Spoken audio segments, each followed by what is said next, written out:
Hyderabad Chitrapuri colony scam కేసుకు సంబంధించిన విచారణను ముమ్మరం చేశారు పోలీసులు.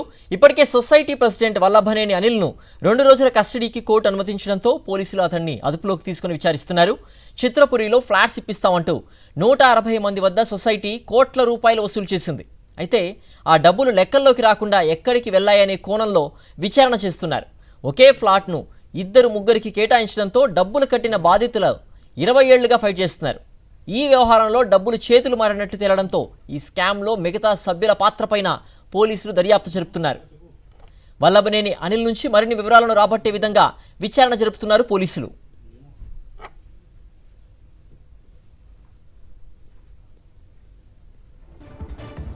చిత్రపురి స్కామ్ విచారణకు సంబంధించి మరిన్ని వివరాలు మా ప్రతినిధి వాసు అందిస్తారు. వివాదాలకు కేంద్ర బిందువుగా మారుతున్న చిత్రపురి లేఅవుట్ కుంభకోణానికి సంబంధించి కూడా రాయదుర్గం పోలీసులు దర్యాప్తు మొదలు చేశారు. ఇప్పటికే ఆ యొక్క సొసైటీకి సంబంధించి ప్రెసిడెంట్ వల్లభనేని అనిల్ను అరెస్ట్ చేశారు. అతన్ని 2 రోజుల కస్టడీకి కోర్టు అనుమతించింది. అతను ఈరోజు రేపు కస్టడీలో విచారిస్తారు. ఇంకా మొత్తం ఈ కుంభకోణంలో ఎంతమంది పాత్ర ఉంది, కమిటీ సభ్యుల పాత్ర ఎంత మేరకు ఉంది, ఎన్ని కోట్ల రూపాయలు వసూలు చేశారు, 160 మంది బాధితులకు సంబంధించి అలాట్మెంటు, వాళ్ళకి కేటాయించినటువంటి ప్లాట్స్ ఎవరికి కేటాయించారన్న అంశానికి సంబంధించి దర్యాప్తు చేస్తున్నారు. దాంట్లో ఎన్ని కోట్ల రూపాయలు చేతులు మారాయనే అంశానికి సంబంధించి కూడా దర్యాప్తు సాగుతూ ఉంది. మొత్తం 480 మందికి ఇంకా అలాట్ చేయాల్సి ఉంది.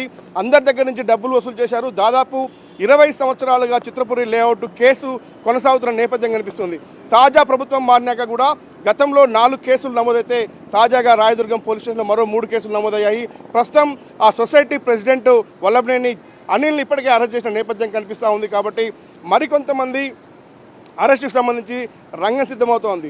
వసూలు చేసిన డబ్బులని కూడా ఎక్కడికి వెళ్ళాయన్న కోణానికి సంబంధించి, ఎందుకంటే 160 మంది బాధితులు దాదాపు 10 లక్షల నుంచి కోటి రూపాయల వరకు కూడా కట్టినటువంటి వాళ్ళు ఉన్న నేపథ్యంలో కూడా ఆ 160 మంది బాధితుల డబ్బు ఎటు వెళ్ళింది, ఏ అకౌంట్లో జమ అయిందన్న అంశానికి సంబంధించి రేపు వల్లభనేని అనిల్ ఇచ్చేటువంటి స్టేట్మెంట్ ఆధారంగా కూడా తదుపరి దర్యాప్తు అవుతుంది. ఇప్పటికే దీంట్లో రాష్ట్ర ప్రభుత్వం సంబంధించిన కొంతమంది మంత్రులు కూడా ఈ కేసు పైన ప్రెజర్ చేస్తూ ఉన్నారు. ఖచ్చితంగా కూడా బాధితులకు న్యాయం చేయాలని ఇప్పటికే పోలీస్ శాఖకు ఆదేశాలు జారీ చేశారు.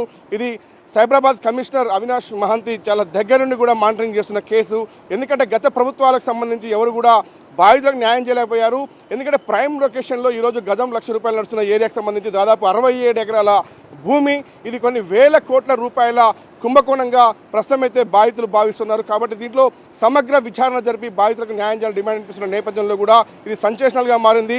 చిత్రపురి లేఅవుట్ కేసు మరే ముందుకెళ్తుందా లేదంటే ఎప్పట్లాగానే నత్తనడక నడుస్తుందో చూడాల్సింది. ప్రస్తుతానికైతే రాయదుర్గం పోలీసులు వల్లభనేని అనిల్ని కస్టడీకి తీసుకున్నారు. అతన్ని విచారిస్తే మరిన్ని కీలక అంశాలు వెలుచూస్తాయి. మొత్తం ఈ కుంభకోణం ఎంత జరిగిందనేది కూడా వెలుచూసే పనిలో ప్రస్తుతం సైబరాబాద్ పోలీసులు పడ్డారు.